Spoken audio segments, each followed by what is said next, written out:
afternoon. You're watching the English newscast on Future Television. I'm Yumna Naufal, and these are today's top stories. Former Prime Minister Saad Hariri meets with Russian Foreign Minister Sergei Lavrov in Moscow, discussing Lebanon's political situation. The Syrian government has yet to respond to the UN proposed plan for life-saving in convoys in Syria during the month of October. And the UN humanitarian corridor says that although famine has so far been averted in Yemen, the situation remains dire. Former Prime Minister Saad Hariri has met with Russian Foreign Minister Sergei Lavrov in Moscow, discussing Lebanon's political situation. He arrived in the Russian capital late on Monday, according to a statement released by his press office. The two discussed local and regional developments and focused on methods to end the more than two-year presidential crisis in Lebanon. Hariri was accompanied by two former Lebanese MPs, Ghattas Houri and Bassem al-Sabeh, and his chief of staff, Nader Hariri. The former premier last visited Moscow in March, where he met with Russian President Vladimir Putin.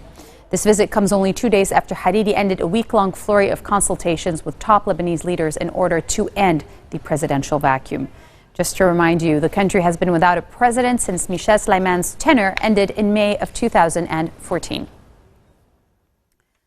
Daesh and Jabhat Fatah al-Sham militants engaged in fierce clashes along the northeastern Lebanese border with Syria are still fighting, according to Hezbollah-run media reports. The War Media Center said on its Twitter account that the clashes in the El Dib and El Khail valleys in the northern parts of Arsail's outskirts left militants dead and wounded, adding that Jabhat Fatah al-Sham managed to take over 2 Daesh positions. Jabhat Fatah al-Sham was formerly known as the Nusra Front, which was affiliated to Al-Qaeda. The two extremist groups often clash in the rugged border region, usually over land disputes. Now, while Jabhat Fatah al-Sham has a strong presence around Arsail, Daesh has foothold on the outskirts of the nearby town of Ras Baalbek. The militants are targeted by the Lebanese army and Hezbollah on a nearly daily basis to keep them at bay. Free Patriotic Movement leader Gibran Bassil is rejecting any conditions that might be imposed before a president is elected, adding that his party is working for a broader settlement. He was quoted as saying, "We have no problem with reaching an agreement. However, no conditions should be put in place before the election of a president." Bassil said this during a press conference from the seat of the Maronite Church in Kirkuk. He's also the country's foreign minister, and he made his comments after Lebanese forces leader Samir Jaja and Agriculture Minister Akram Shayib met in Kirkuk in a continuation of deliberations over the presidency.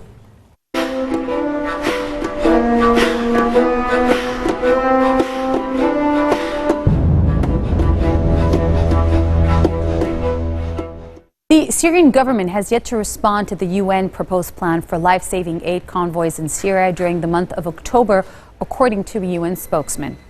He noted that the last cross-line convoy was on September 25th.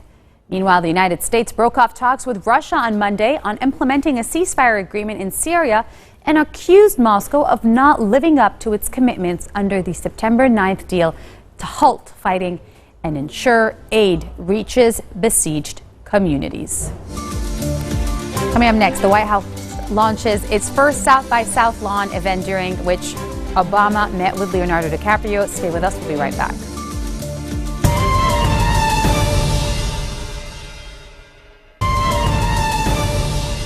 Welcome back. The United Nations humanitarian coordinator says that although famine has so far been averted in Yemen, the situation remains dire. Speaking to Reuters after a tour of the Yemeni port city of Hodeidah, Under Secretary General for Humanitarian Affairs and Emergency Relief Stephen O'Brien warned that the country's medical system was on the verge of collapse. Even before the war, Yemen was one of the poorest countries in the Arab world, relying overwhelmingly on imports to satisfy the country's food, fuel, and medical needs.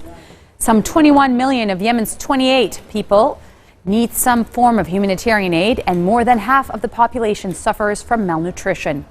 Since March of last year, food shipments into the country are facing stringent checks and delays due to a virtual blockade by the Saudi-led coalition.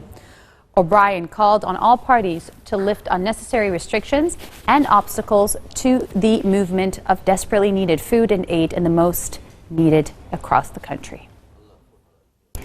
The UN Security Council is holding a series of secret ballots in a bid to reach consensus on a candidate to replace UN Chief Ban Ki-moon of South Korea, who steps down at the end of this year after serving 2 5-year terms. South Korea's Ban was sworn in as the 8th Secretary General on December 14, 2006, pledging to be a bridge builder and to lead a dynamic and courageous international body. This was after Kofi Annan. He took the oath of office in a ceremony at the 192-nation UN General Assembly that also honored the outgoing Secretary General of Ghana. Ban was selected by the 15-member UN Security Council in October 2006 and then approved by the General Assembly as the first Asian head of the organization in 35 years. The Secretary General is appointed by the General Assembly on the recommendation of the 15-member Security Council, and the selection is subject to the veto of any of the 5 permanent members, which are China, Russia, Britain, the U.S., and France. In Colombia, Bogotá is pledging to rescue the peace process as Colombian President Juan Manuel Santos begins working in concert with the opposition after voters rejected the hard negotiated deal as too lenient on the rebels in a shock referendum result that plunged the nation into uncertainty. Any renegotiated peace accord now seems to depend on whether the Revolutionary Armed Forces of Colombia, known as FARC, could accept tougher sanctions against them. The UN applauded the maintenance of a ceasefire in Colombia despite the vote and said its special envoy Jean Arnaud would also travel to Cuba to help the process. No voters who narrowly won Sunday's plebiscite want assurances the rebels will hand in cash from drugs, spend time in jail, and earn their political future at the ballot box rather than get guaranteed unelected seats in Congress. Both President Juan Manuel Santos and Rodrigo Londono, the top FARC commander better known by his nom de guerre Timoshenko, put a brave face on the referendum setback after 4 years of negotiations in Havana between their teams. New York University tax expert Danielle Shaviro characterized reports on Republican presidential nominee Donald Trump's tax returns as potentially an embarrassment to him and to his campaign if found true. The New York Times released tax records that show Trump taking an almost $1 billion loss in 1995 that may have allowed him to avoid paying federal income taxes for up to 18 years.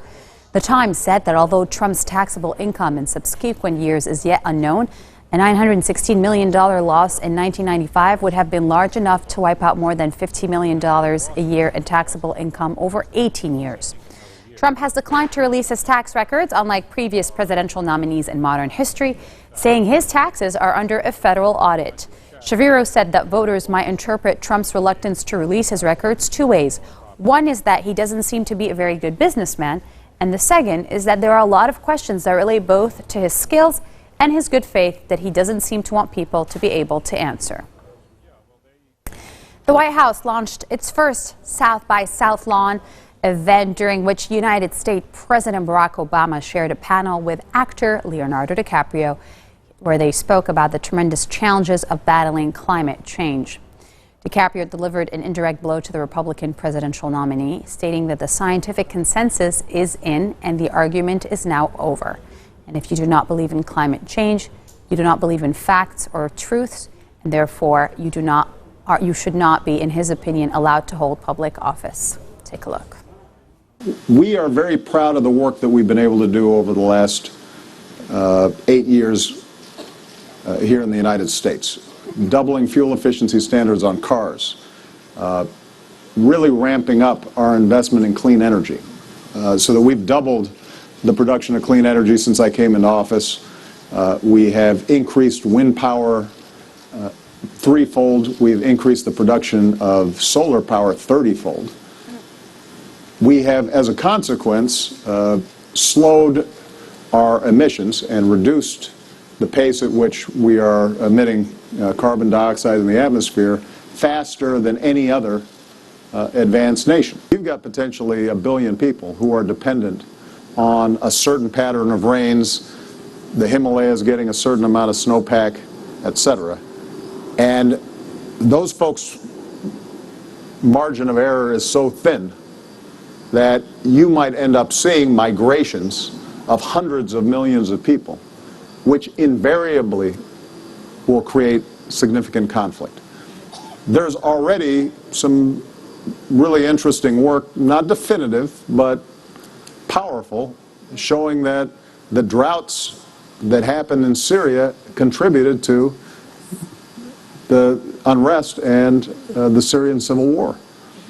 Well, if you start magnifying that across a lot of states, a lot of nation states that already contain a lot of poor people who are just right at the margins of survival, this becomes a national security issue.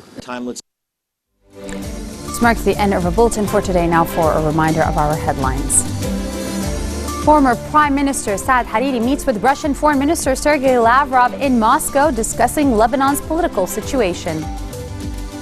The Syrian government has yet to respond to the UN proposed plan for life-saving aid convoys in Syria during the month of October, and this could be the last line. And the UN humanitarian coordinator says that although famine has so far been averted in Yemen, the situation remains dire.